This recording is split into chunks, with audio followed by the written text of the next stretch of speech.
안녕하십니까. 11월 17일 오전 방송 시작하도록 하겠습니다. 전일 미국 증시가 상승했습니다. 일단 특징을 역시 봐야겠죠. 다우가 1.6, 나스닥이 0.8%. 다우 지수가 나스닥보다 많이 올랐다는 것은 최근에 좀 자주 나타나는 특성 중에 하나이죠. 어떨 때 나타나냐면은 백신에 대한 낙관론이 나타날 때 나오는 현상인데, 어제 역시 다들 뉴스 보셨을 겁니다.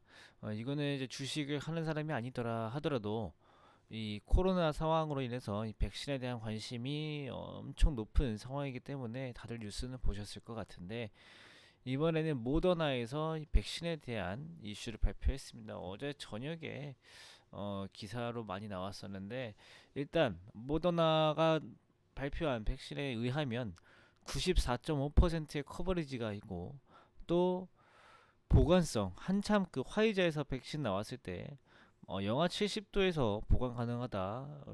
그 영하 70도에서도 그렇게 오랜 시간 보관할 수 없다. 이런 것 때문에 거의 불가능에 가깝다라고 이제 시장의 평가들이 많았는데, 이번에는 모더나에서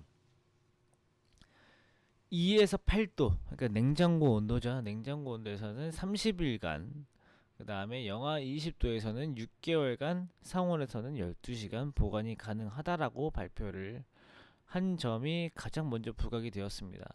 그러면은 이제 자연스럽게 영하 70도에서 보관해야 하는 화이자, 얘는 이제 백신에서 거의 탈락했다라고 보입니다. 왜냐면은 모더나에 비하면 워낙 그 효과가 떨어지기 때문에 항상 저런 약은 1등만 좀 우대받기 때문에, 이게 사실상 이제 화이자랑 바이오엔텍은 좀 묻혔고, 모더나가 한번 이제 부상 뭐지 뭐라 돼가요?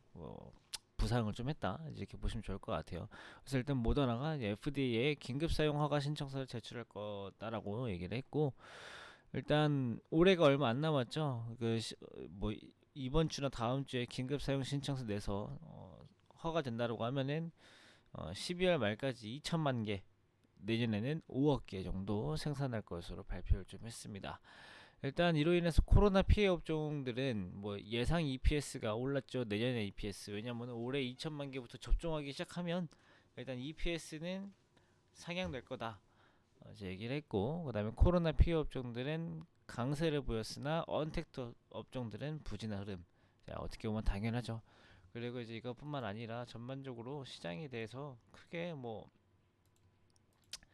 해야 될까요? 시장에서는 그렇게 뭐 나쁘게 반응한 것들이 없었습니다. 뭐 언택트 업종들이 좀 빠졌다라고는 하지만, 뭐 반도체 업종들도 좀 올라왔고, 그 다음에 에너지, 그 다음에 소매, 그 다음에 뭐 금융, 이런 것들이 좀 많이 올라왔어요. 그래서 그런 것들 참고하시면 좋을 것 같고요.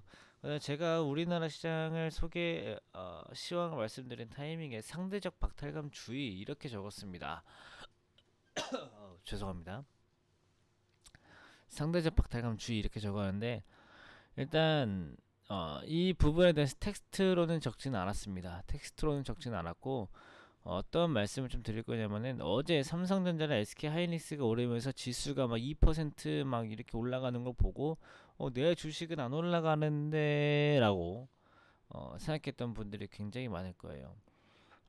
사실 뭐 삼성전자를 주식을 가지고 계신 분들이 상당히 많기 때문에 삼성전자를 가지고 있는 사람들 조금 나은데, 삼성전자가 이제 6만 원이 넘어가면서 이제 매도를 했던 분들도 상당히 많고, 그 다음에 삼성전자를 이제 6만 원대부터 막 샀던 분들, 어, 뭐 5만 9천 원, 6만 원, 6만 1천 원 이때 사셨던 분들도 사실 삼성전자를 너무 고점에 매수를 했기 때문에 거기에 대해서 기대 수익률이 높지 않아서 매도하고 종목을 교체한 분들도 굉장히 많고, 사실 그게 맞아요.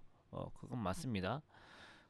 근데 문제가 뭐냐면은, 삼성전자를 내가 없어서라는 뜻보다, 없어서 배 아프다, 뭐 있어서 배가 안 아프다, 이게 아니고, 지수가 2% 오른 거에 비해서 내 종목이 부진하다라고 느꼈을 가능성이 높아요.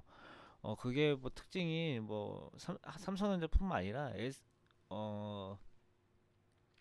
이 반도체 종목을 안 가지고 있는 사람들이 많았기 때문인데, 요즘에 뭐 제약바이오나 이런 것들 많이 가지고 계시잖아요. 이게 개인 투자자 특성이 뭐냐면은, 모두가 그런 건 아니에요. 전반적으로 평균적으로 그렇다는 뜻입니다. 난 아니야라고 생각하시는 분들도 계실 수 있어요. 요즘에 시장에서 유행하는 것을 계속 쫓아가려고 하시는 분들이 많습니다. 유행을 쫓아가는 것은 물론 필요한 태도긴 한데 이 내가 만약에 1,000만 원 가지고 주식 하느라고 이 1,000만 원을 전부 다 유행을 쫓아갈 필요가 없거든요.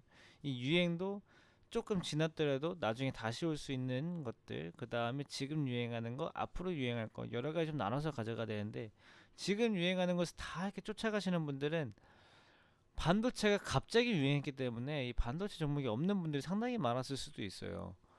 근데 이제 그래서 일단 그런 것 때문에 지수 좀 배가 아팠다고 하시는 분들도 많은데 항상 이런 유행은요 상대적 박탈감을 느껴가지고 내가 이 종목이 없어서 오늘 수익 못 봤다라고 느끼실 필요가 없어요. 내가 앞으로 유행할 거 미리미리 가져가고 유행 들어오면은 그때서야 유행 왔다 이제부터는 차익 실현을 좀 해야지 이제 이렇게 나가야 됩니다. 그런데 이게 이렇게 생각하는 사람들이 많고 실제로 외국인과 기관 또 아니면 뭐 슈퍼게임이랄까 이런 사람들은 실제로 유행이 돌아와서 지수가 한번 종목별로 수익이 막 나게 되면 여기서부터는 차익을 점점 뱉어내는데 그 차익 매물을 받아가는 게 보통 개인 투자자입니다. 그래서 이런 것들로 인해서 결국은 또 일부 개미들은 뭐 골점에서 물리니 뭐 하는 것들이 이런 데서 나타나는 현상들인데 반도체 지금 어제 잠깐 급등했다고 뭐 계속 뭐 매수해가지고 하지 마시고 최대한 있는 걸로만 대응을 하시면 된다. 특히나 오늘 또 백신 이슈 나왔잖아요. 그러면은 뭐 또 언택트 정말 좀 더 빠질 수 있고 반도체 업종들 한 보합 정도 머물 수 있고 또 뭐 백신 관련해서 피해 업종인 뭐 여행주들, 금융주들 뭐 뭐라 해야 될까요? 또 이외에도 뭐 에너지 업종 이제 이런 것들도 많이 올라올 수 있고 일자리 관련 종목들도 올라올 수 있고 이렇게 볼 수 있으니까 좀 나눠서 보시면 좋을 것 같아요. 좀 뭐 이것을 말씀드리려고 뭐 뭐라 해야 될까요? 말로 얘기를 했고 그 다음에 이런 것들 좀 텍스트로 좀 순화시켜 적어놨으니까 텍스트는 한번 읽어보시면 좋을 것 같고요. 오늘 하루도 화이팅 하시고 저 이따 오후 때 다시 뵐게요. 감사합니다.